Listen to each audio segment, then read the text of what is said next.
Assalamualaikum warahmatullahi wabarakatuh. Alhamdulillah rabbil alamin, wassalatu wassalamu ala asyrafil anbiya'i wal mursalin wa ala alihi wa sahbihi ajma'in. Allahumma salli wa sallim ala nabiyyina Muhammadan wa ala alihi wa sahbihi wa man tabi'ahum bi ihsanin ila yaumiddin, amma ba'd. Muslimin dan muslimat rahimani wa rahimakumullah, tuan-tuan dan puan-puan yang Allah rahmati dan yang Allah kasih sekalian.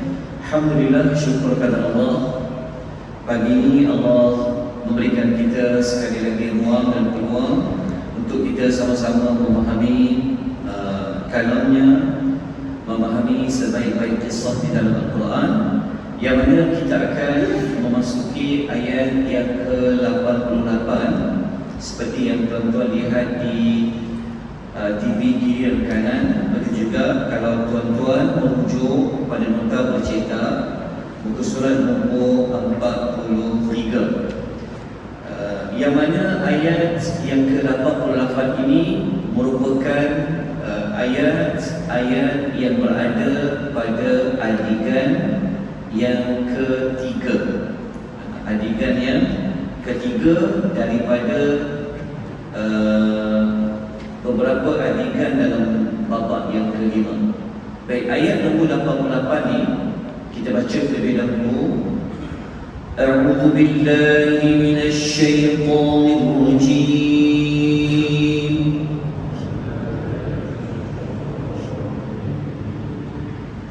فلما دخلوا عليه قالوا يا أيها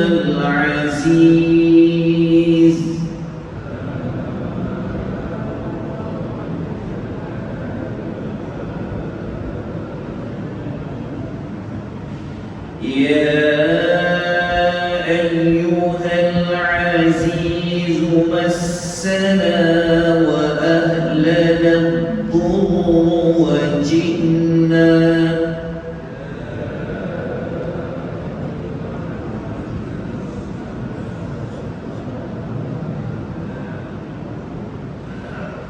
وجئنا ببضاعة مزجاة فأوف لنا الكيل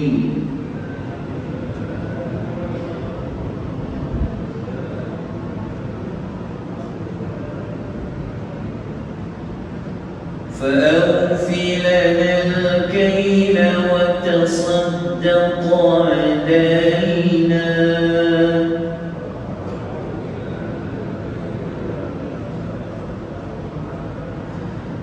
إن الله يجزي المتصدقين.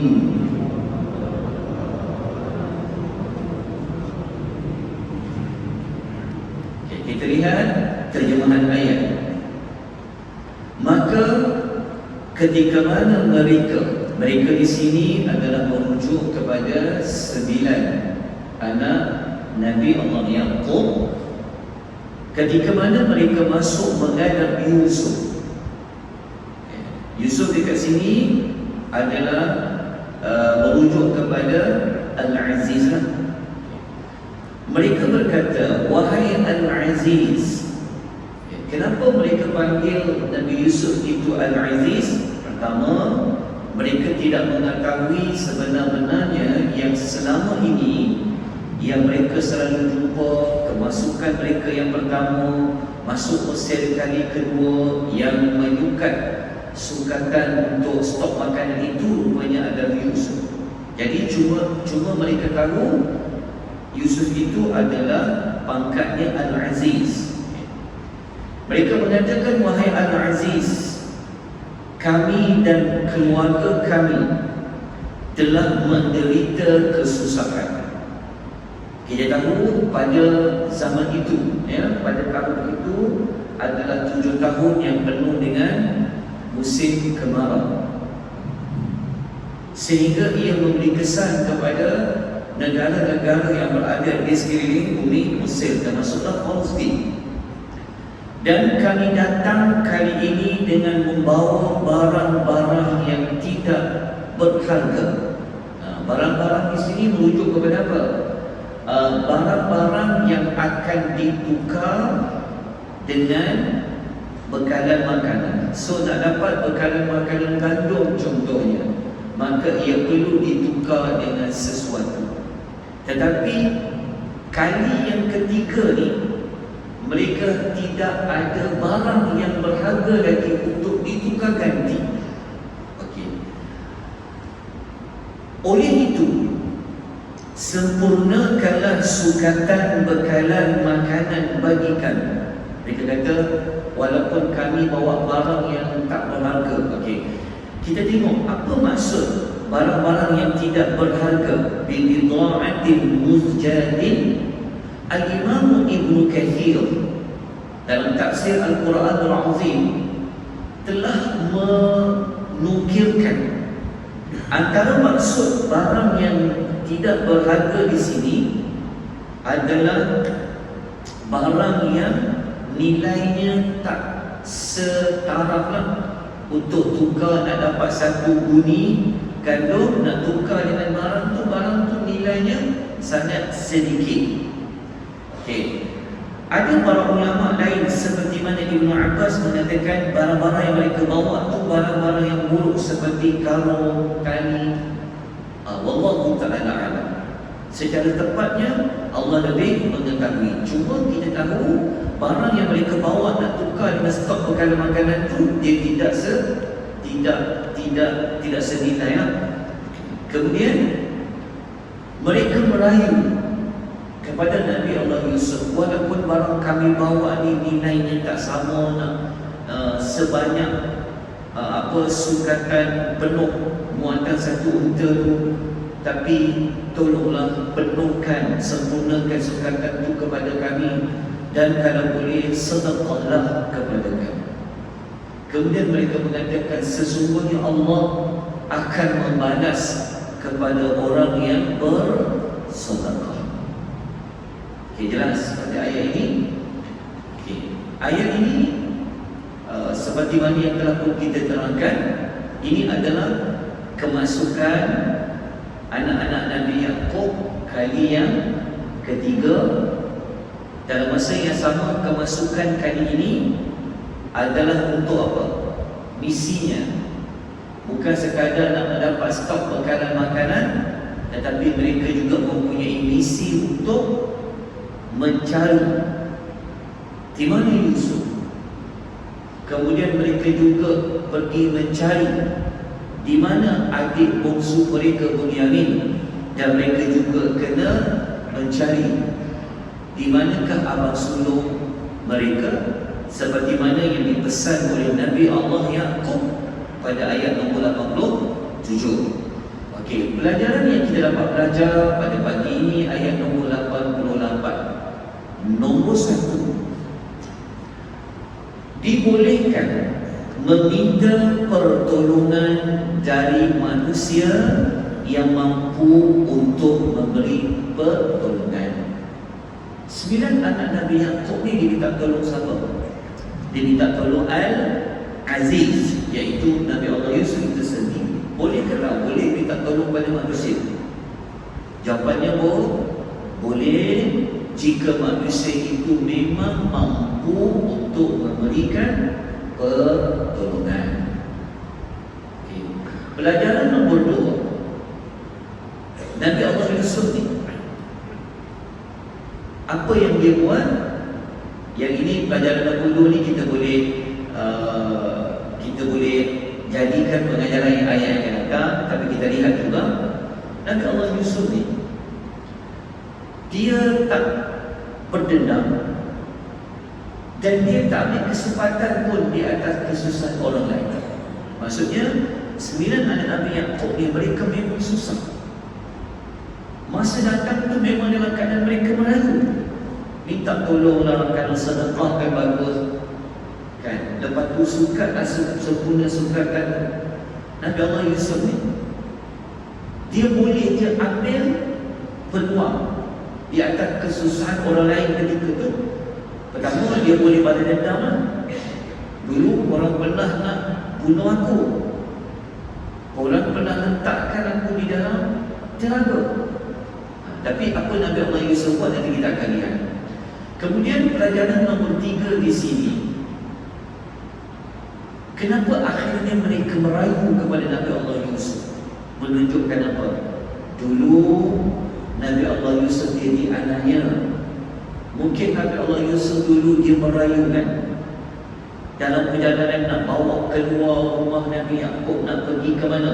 Ke hutan, ke padang untuk mereka bermain. Ingat, mereka nak letakkan Yusuf dalam perigi agak-agak. Nabi Allah Yusuf buat apa masa tu? Masa dululah, masa dia kecil.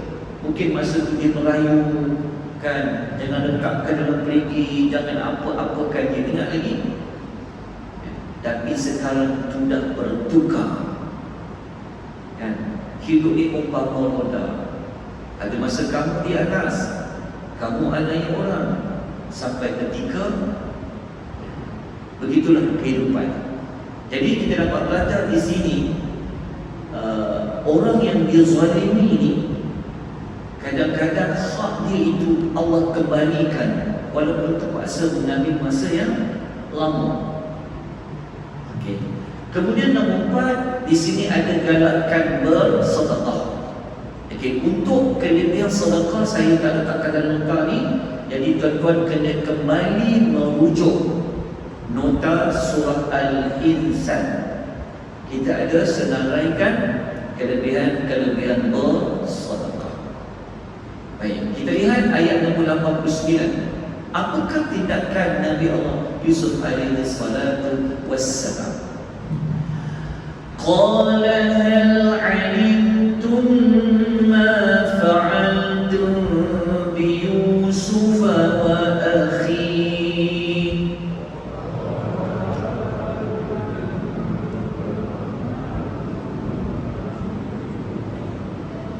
إذ أنتم جاهلون.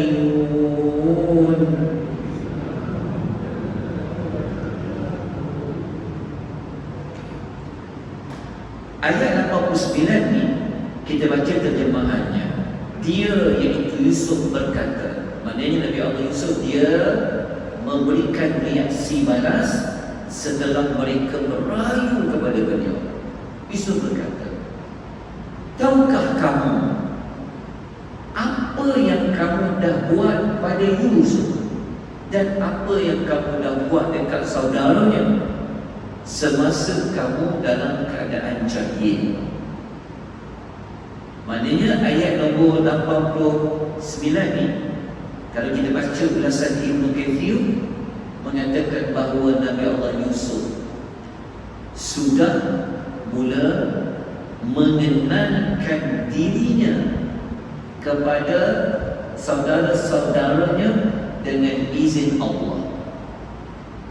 Kan? Maksudnya ayat 89 ni, kemasukan ketiga ni, Nabi Allah Yusuf tak boleh lagi dia nak menyembunyikan diri dia itu siapa.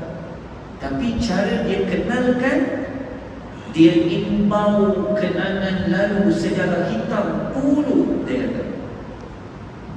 Kan? Dia ingatkan balik, korang ingat tak apa yang korang pernah buat kepada Yusuf dan saudaranya? Masa tu kamu masih lagi jahil. Tengok Nabi Allah Yusuf, dia masih lagi berlatih. Semasa kamu jahil. Jadi ayat ni Nabi Allah Yusuf telah kenalkan dirinya. Okey.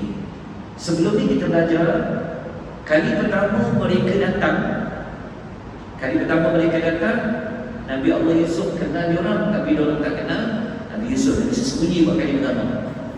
Kali kedua mereka datang bawa Binyamin, masih ingat? Nabi Allah Yusuf masih lagi menyimpan rahsia bahawa dia itu sebenarnya adalah adik-beradik mereka Yusuf yang mereka pernah letak dalam perigi dulu. Tapi kali ketiga, dia sudah pun mengenalkan diri. Daripada ayat ini, apa yang kita dapat belajar? Kita boleh ambil balik yang pelajaran nombor 2 ayat sebelum tadi pasal dendam kan? Tapi Nabi Allah Yusuf dia taklah ahli tindakan. Dia tak ambil tindakan balas dendam, kata, oh dulu kau anaya aku kan, sekarang aku pula anaya. Kan ada setengah orang macam tu. Tahu tak? Nabi Allah Yusuf dia ada kuasa. Dia ada kuasa.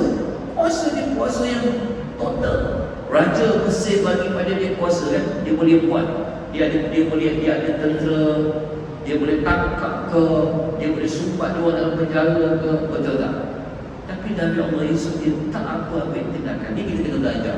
Setengah orang masa dia tak ada kuasa, mungkin dia tak boleh buat apa-apa. Tapi ketika dia kuasa, dia balas balik. Soali balas balik dendam, soali balas dendam. Pelajaran nombor satu kita boleh ambil daripada ayat ini. Kenapa Nabi Yusuf kata waktu kamu jahil dulu, menunjukkan bahawasanya orang yang buat maksiat ni sebenarnya orang itu boleh kita katakan di kalangan orang yang jahil. Jahil bukanlah membawa maksud ada setengah orang dia memang tak tahu itu salah. Ini Allah maafkan. Tapi walaupun dia tahu, dia buat juga. Ini dipanggil orang yang jahil. Jahil dia maksudnya larangan membunuh tak boleh, menganiaya tak boleh, zalim tak boleh. Tapi kalau buat juga kita panggil memang apa? Memang jahil lah. Pelajaran nombor dua kita dapat belajar pada ayat ini. Ayat ini sebenarnya ayat yang ada kaitan dengan ayat nombor 15. Masih ingat ayat nombor 15? Ayat yang Nabi Allah Yusuf dah letakkan dalam perigi. Tapi masa tu Allah kuatkan hati Nabi Allah Yusuf. Ingat tak Allah kata apa? Allah Ta'ala kata, nanti engkau akan ceritakan kepada mereka apa yang mereka dah buat pada engkau. Berapa tahun benda tu nak jadi? Berpuluh-puluh tahun. Dan pada ayat 89 Nabi Allah Yusuf telah menceritakan kembali apa yang mereka dah buat kepada diri mereka. Tapi Nabi Allah Yusuf, Masya Allah, dia Nabi lagi dia kata kamu jahil. Okey, kita tengok ayat nombor 90. Kita baca ayat dia. Adakah saudara-saudara Yusuf kenal Yusuf ni? Kita baca ayat dia. Qalu ainnaka la Yusuf.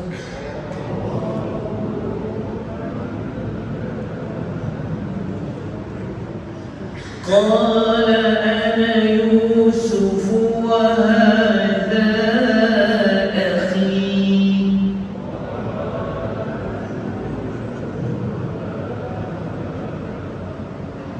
Qad manna Allahu alayna innahu man yattaqi wa yasbir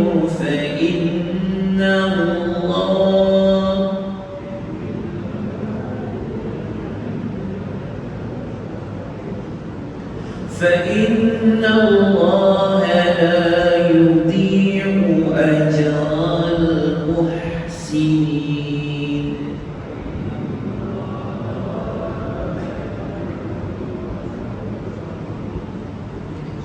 Kita baca terjemahannya. Mereka bertanya, engkau ni Yusuf ke? Dia menjawab. Dia tak jawab ceteka. Dia jawab, akulah Yusuf. Ni adikku Bunyamin. Itu akhirnya Bunyamin yang selama ni yang kita tahan tu dibawa sekali.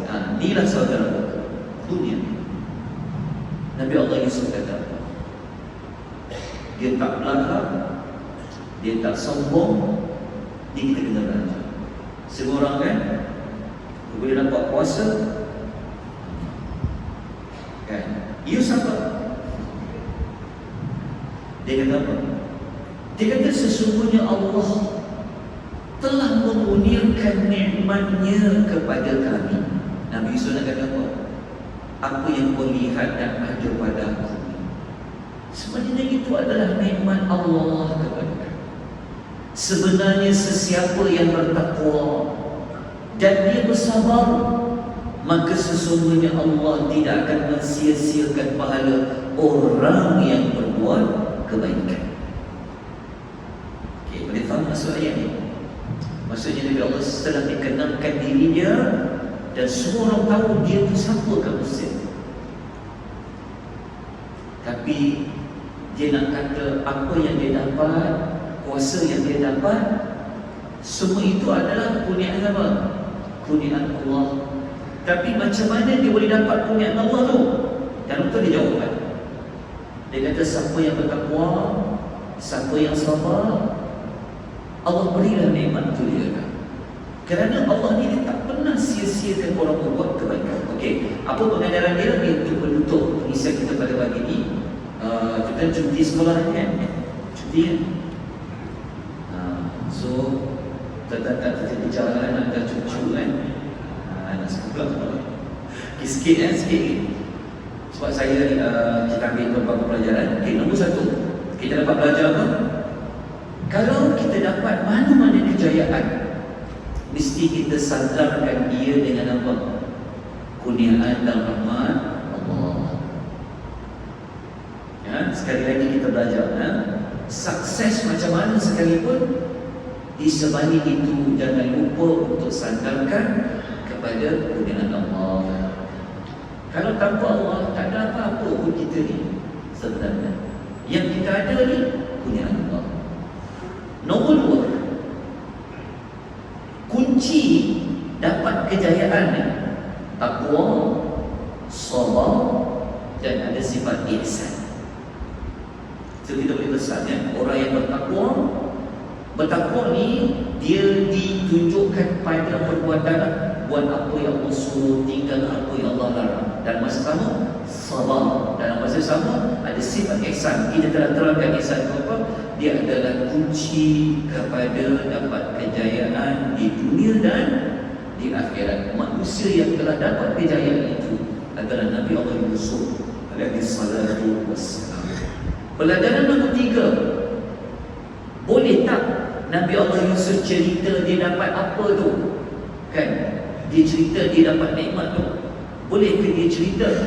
Adakah menunjukkan dia riak ke? Tak. Pelajaran nombor tiga, boleh memberitahu nikmat yang kita dapat kepada orang lain jika tujuannya baik. Ini seperti mana Allah pernah tuntut dalam surah Al-Duha, wa amma bi ni'mati rabbika fahaddits. Terhadap nikmat Tuhanmu adalah kamu nyatakan. Boleh kita cerita aku dapat pangkat apa, dapat kuasa apa, dapat nikmat, boleh cerita pada orang lain, tapi dengan syarat apa? Jangan tujuan untuk kita meninggi diri. Jangan tulis hashtag kawadir. Yang ni tak boleh lah. Tapi boleh cerita nikmat, alhamdulillah Allah bagi nikmat sikit-sikit. Pelajaran nombor 4, Allah tidak akan mensia-siakan orang yang berbuat kebaikan. Terbukti. Kemudian pelajaran last kali nombor 5, dalam ayat ini kita dapat belajar ciri-ciri menjadi orang al-muhsin adalah bertakwa dan dia kena sabar menunaikan apa yang Allah perintahkan, tinggalkan apa yang Allah larang. Sekali lagi kita jumpa tajuk tentang sabar, yang mana kuliah yang minggu lalu telah kita ceritakan 5 kelebihan orang-orang yang sabar. Jadi itu dulu pengisian kita buat pagi ni. Kita sambung insya-Allah hari yang berikutnya ayat yang ke-91. Moga-moga tuan-tuan telah memperolehi nota bercetak. So saya telah tunaikan janji saya. Alhamdulillah. Pengisian ini kita sampai dalam bulan sebab hari kami saya akan ke Palestin musafir. Jadi kita cuba lajukan sikit. Bermula esok lah. Jadi saya akan buat tafsir ringkas saja insya-Allah. Baik, kita sudahi pengisian kita pada pagi ini dengan mohon keampunan Allah. Jika ada mana-mana perkataan, perasaan kita, apa saja yang boleh membawa kepada kemurkaan Allah adalah kita mohon pengampunan dengan membaca tasbih kafarah. Subhanakallahumma wa bihamdika asyhadu an la ilaha illa anta astaghfiruka wa atubu ilaik. والعصر إن الإنسان لفي خسر إلا الذين آمنوا وعملوا الصالحات